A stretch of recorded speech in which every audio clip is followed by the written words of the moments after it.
வணக்கம்.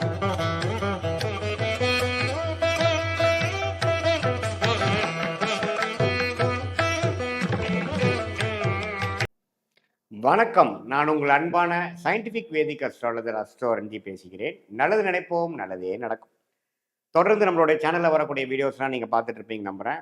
அறிவியல் சார்ந்த ஜோதிட கருத்துக்கள் எந்த விதத்திலும் மிகைப்படுத்தாமல் உள்ளது உள்ளவாறு பார்த்து கொண்டிருக்கிறோம். சயின்டிஃபிக் வேதிக் அஸ்ட்ராலஜி முறையில் பார்த்து கொண்டிருக்கிறோம். எப்படி நம்ம போன ஜென்மத்தில் செய்த பாவ புண்ணியங்கள் பிரகாரம் நாம் இந்த ஜென்மத்தில் ஒரு ஜாதகத்தில் பிறந்து கோச்சார அமைப்பும் தசாபுக்திகள் அமைப்பும் ஒன்று சேர்ந்து நம்மளுடைய வாழ்க்கையில சாதகமான பலன்களும் சாதகமற்ற பலன்களும் எப்படி ஒளி தத்துவ பிரகாரம் நமக்கு வாழ்க்கையில நமக்கு கண் முன்னாடி நடத்தி காட்டுகிறதுங்கிறத பார்க்க போறோம். அதுல கோச்சார அமைப்புகளாக வரக்கூடிய குரு பயிற்சி, ராகு கேது பயிற்சி, சனி பயிற்சி, மாதகரத்தின் பயிற்சி எப்படி மீனராசிக்காரர்களுக்கு 2025 மே மாதம் இருக்க போகிறது அப்படிங்கிற ஒரு பகுதியை நம்ம பார்க்க போறோம். அதுக்கு முன்னாடி நம்மளோட சேனலுக்கு ஃபர்ஸ்ட் டைம் வரவங்க மறக்காம சப்ஸ்கிரைப் பட்டன் கிளிக் பண்ணுங்க. தொடர்ந்து நம்மளோட வீடியோஸ் உங்களை அடைந்து அது மூலமாக நீங்கள் கொஞ்சம் மென்டல் கிளாரிட்டி, ப்ரிப்பேர்ட்னஸ், அடுத்த வரக்கூடிய காலகட்டங்கள் எப்படி இருக்க போகிறது, எப்படி நீங்க அலைன் ஆயிக்கலாம், எது மாதிரி விஷயங்கள் உங்களுடைய வாழ்க்கையில அடுத்தக்கூடிய நடவடிக்கைகள் வரக்கூடிய மாதிரி டைரக்ஷன் இருக்கு, டைமிங்ஸ் என்ன, எது ப்ராஸ்பெக்டிவா இருக்கு, எது அவ்வளோ ஃபார்ச்சுனேட்டாக அவ்வளோ ஒரு யோகமாக இல்லை அப்படிங்கிறதெல்லாம் நம்ம தெரிஞ்சுக்கிட்டோம்னா அதுக்கு தகுந்த மாதிரி நம்ம வாழ்க்கையை செலுத்தி அது மூலமாக பயன் பெறலாம்ங்கிறது நான் கேட்டுக்கொள்கிறேன்.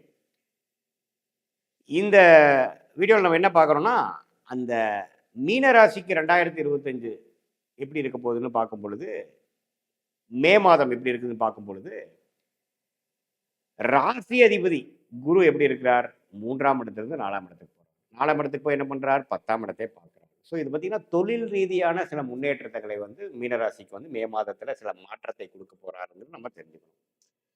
ஸோ ஏன்னா குருவே தன் வீடாகிய 10ஆம் வீட்டை பார்க்கும் பொழுது ஒரு புதிய முயற்சி அது மாதிரி இருக்கு. அதே சமயத்தில் ஜென்மசனியும் மார்ச் 29ஆம் தேதியிலிருந்து ஸ்டார்ட் ஆகி தான் மே மாதத்துக்குள்ளேயே போகிறோம் மீனராசிக்கு. ஸோ ஜென்மசனி நடக்கிற டைம்ல குரு 10ஆம் இடத்துக்கு கனெக்ட் ஆகும் பொழுது ஒரு புதிய முயற்சி, புதிய தொழில் முயற்சி, புதிய உத்வேகம், மாணவர்களாக இருந்தால் புதிய ஒரு செயல் திட்டம், ஹையர் ஸ்டடீஸ், கோர்ஸ் ஜாயின் பண்ணுறது, அது மாதிரி விஷயங்கள், இளைய வயதினராக இருந்தால் அதுக்கு தகுந்த மாதிரி வாழ்க்கையில் புது ஒரு ஒரு புதிய முயற்சி, புதிய ஒரு விஷயத்தை ஸ்டார்ட் பண்ணி பண்ணுறது, தொழிலதிபர்கள் பார்த்தீங்கன்னா ஒரு அபிவிருத்தி பண்ணுறது, ஒரு ஒன்றுக்கு மேற்பட்ட தொழில் ஸ்டார்ட் பண்ணுறது, வேலையில் இருக்கிறவங்க ஒரு ப்ரொமோஷன் ஆகுறது, வேலையை விட்டு இன்னொரு வேலையை மாறுறது, அது மாதிரி விஷயங்கள்லாம் ஒரு பாசிட்டிவான விஷயங்கள், டெவலப்மெண்ட் ஓரியன்டான விஷயங்கள்லாம் நிச்சயமாக நடக்கக்கூடிய அமைப்பு இருக்குது. ஆனால் சனி ராசிக்குள்ளே இருக்கும் பொழுது மன உளைச்சல்களும், ஒரு விஷயத்தை 4 தடவை செஞ்சுதான் கரெக்ட் பண்ணணுங்கிற மாதிரி ஒரு ஜென்மசனி தாக்கமும், கிளாரிட்டி அப்பப்போ மிஸ் ஆகிற மாதிரியும், டென்ஷனும் தடைகளும் கொடுக்கக்கூடிய அமைப்புகள் இருக்கு. இப்போ ஒரே விஷயத்தை இவ்வளோ லேட் பண்ணுதே அப்படிங்கிற மாதிரியும் அமைப்புகள். ஸோ ஒரு பக்கம் ஸ்ட்ரகிள்ஸ் அண்ட் ஹார்ட் ஒர்க், ஒரு பக்கம் பாசிட்டிவ் டெவலப்மெண்ட், இதை கலந்து தான் பார்த்தீங்கன்னா மீனராசிக்கு ஜென்மசனி போகுது. அதே சமயத்தில் மே மாதம் இப்படி தான் நமக்கு தொடங்குது. ஸோ ராகு கேது பார்த்தீங்கன்னா ராகு 12ஆம் இடத்துக்கும் கேது 6ஆம் இடத்துக்கு இந்த கொஞ்சம் வம்பு வழக்குகள், குடுக்கல் வாங்கல், வெளிநாடு வெளிமாநிலம், இம்போர்ட் எக்ஸ்போர்ட், ஹெல்த் இஷ்யூஸ் இதிலெல்லாம் கொஞ்சம் கை வைக்கிறார். ஸோ ஒரு பக்கம் வேலை பளு பிரச்சனைகள், பண விஷயங்கள் இதில் எல்லாம் கொஞ்சம் டைட்டு அது மாதிரி போயிட்டு இருக்குது. ஒரு பக்கம் பார்த்தீங்கன்னா கடன் நோய், எதிரி, வம்பு வழக்குகள், ஒரு பக்கம் டெவலப்மெண்ட், இது எல்லாமே ஒரு கூட்டு கலவையாக ஒரு அமைப்பாக ஒரு மிக்சடான ஒரு ரிசல்ட்ஸாக, மிக்சடான ஒரு காம்பினேஷனாக மீனராசிக்காரர்களுக்கு 2025 மே மாதம் கொடுக்க போகிறது. இந்த அடுத்த வரக்கூடிய 25ஓட அடுத்த பகுதி செகண்ட் ஆஃப் வேணுங்கிற ஒரு ட்ரெண்ட் செட்டராக ஒரு ஃபார்மேட், ஒரு விஷயத்தை அமைச்சு கொடுக்கக்கூடிய அமைப்பாக கண்டிப்பாக இது மாதிரி ஒரு அமைப்பு மீனராசிக்காரர்கள் கொடுக்குது. மாத கிரகம் எப்படி இருக்குன்னு பார்த்தீங்கன்னா, ராஜோகாதிபதி செவ்வாய் 5ஆம் இடத்துல இருக்கிறது ஒரு நல்ல விஷயம்தான். 11ஆம் வீட்டை பார்க்குறார். குழந்தைகளுக்காக சில மெனக்கெடுதல், குழந்தைகளுக்கு சில விஷயங்கள் செய்தல், அது மாதிரி விஷயங்கள் இருக்கு. அதே சமயத்தில் சுக்கிரனும் புதனும் ராசிக்குள்ளேயே இருந்து மாறுறது பார்த்தீங்கன்னா கொஞ்சம் உறவுகளில் கொஞ்சம் ஓரளவுக்கு மேம்படுறதல், உறவுக்காக செலவு பண்ணுறதல், சுப விஷயத்துக்கு செலவு பண்ணுதல், நண்பர்களோட சேர்ந்து கொஞ்சம் செலவு பண்ணுறதல், சோஷியல் லைஃப் கொஞ்சம் இம்ப்ரூவ் ஆகுறது, அது எல்லாமே கொஞ்சம் கொடுக்குதுங்க. சூரியன் வந்து 2ஆம் இடத்துல உச்சம் பெறுவது பார்த்தீங்கன்னா, கவர்மெண்ட் விஷயங்கள், பவர் எலக்ட்ரானிக்ஸ் இது மாரி விஷயத்துல கொஞ்சம் பெனிஃபிட்ஸ். அந்த துறையில இருக்கிறவங்களுக்கெல்லாம் கொஞ்சம் திடீர்னு கொஞ்சம் பணவரவு, சில நியூ ப்ராஜெக்ட்ஸு இதெல்லாமே கொஞ்சம் கிடைக்கும். ஆனா குரு பார்வை இல்லாதனால கொஞ்சம் கேர்ஃபுல்லா தான் முடிவு பண்ணி எல்லாமே பண்ணணும்.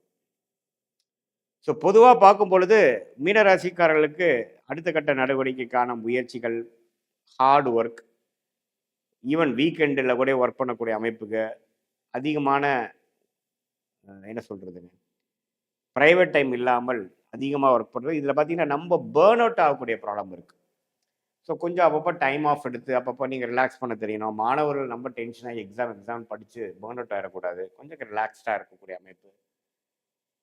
அதே சமயத்தில சில முக்கியமான முடிவுகள்லாம் கொஞ்சம் கேர்ஃபுல்லா எடுக்கணும். ஆனா ஜென்ம சனி நடக்கும்பொழுது, சனி ராசிக்குள்ள இருக்கும்பொழுது கிளாரிட்டி இல்லாமல், ஏதோ ஒரு காரணத்தினால தப்பான முடிவுகள் எடுக்கிறதுக்கு வாய்ப்பு இருக்கு. இந்த டைம்ல கல்யாணம் பண்றது, இந்த டைம்ல இப்போ தொழில் ஒரு முதலீடுல பெரிய அளவுல பண்றது, யாருக்கும் நம்பி ஏதோ ஒண்ணு செய்றதெல்லாம் கொஞ்சம் கேர்ஃபுல்லா இருக்கணும். ஏன்னா ஜென்ம சனிங்கிறது ஒரு மாரியான ஒரு பேட் கர்மாவை கொடுக்கக்கூடிய ஒரு அமைப்பு.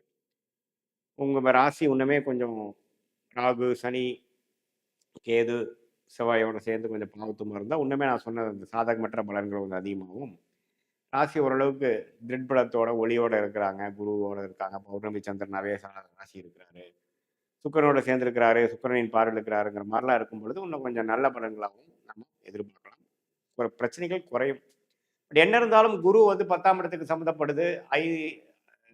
8ஆம் இடத்துக்கு சம்மந்தப்படுது. 12ஆம் இடத்துக்கு சம்மந்தப்படும் பொழுது, முதலீடு, முன்னேற்றம், இடம் மாறுதல், டிரான்ஸ்ஃபர், ப்ரமோஷன் அது மூலமாக சில மன உளைச்சல்கள், அது மூலமா கொஞ்சம் கம்ஃபோர்ட் ஜோன்லேருந்து வெளியில போய் கொஞ்சம் டென்ஷன் ஆகுறது, ஜென்மசனி தாக்கத்துல வர்றது, அப்படிங்கிற மாரி ஒரு மிக்சடான ஒரு ரிசல்ட்ஸ் கொடுக்கக்கூடிய ஒரு காம்பினேஷன் வந்து மீனராசிக்காரர்களுக்கு கண்டிப்பாக உண்டு. ஸோ இது வந்து ஒரு பொதுவான பலன்களே தவிர, உங்களுடைய ஜென்ம ஜாதகத்துல எப்படி போயிட்டு இருக்கு? நீங்க என்ன லக்னத்துல பொறந்தீங்க? அந்த லக்னாதிபதி எப்படி இருக்கிறார்? இப்போ போயிட்டு இருக்கிற தசாபுக்திகள் லக்னத்துக்கு யோகமான கிரகங்களா? புக்தி எப்படி போயிட்டு இருக்கு?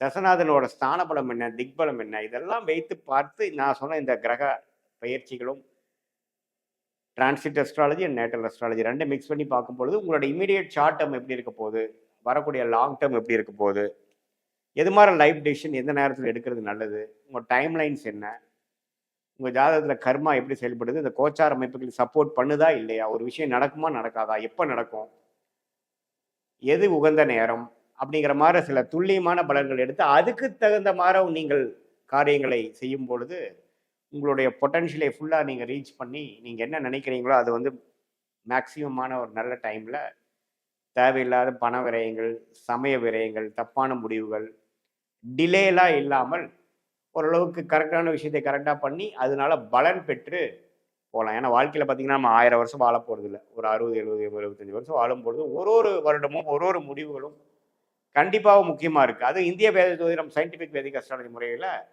துல்லியமான பலன்கள் எடுத்து அதுக்கு தகுந்த மாதிரி நம்ம வாழ்க்கையை அமைச்சுக்கிட்டோமையானால் நல்ல ஒரு முன்னேற்றம் சீக்கிரமாக பெற்று வாழ்க்கையில வந்து மகிழ்ச்சியாக வாழலாம்ங்கிறது நான் கேட்டுக்கொள்கிறேன். மீண்டும் மற்றொரு காணொளியில் சந்திப்போம். நன்றி, வணக்கம்.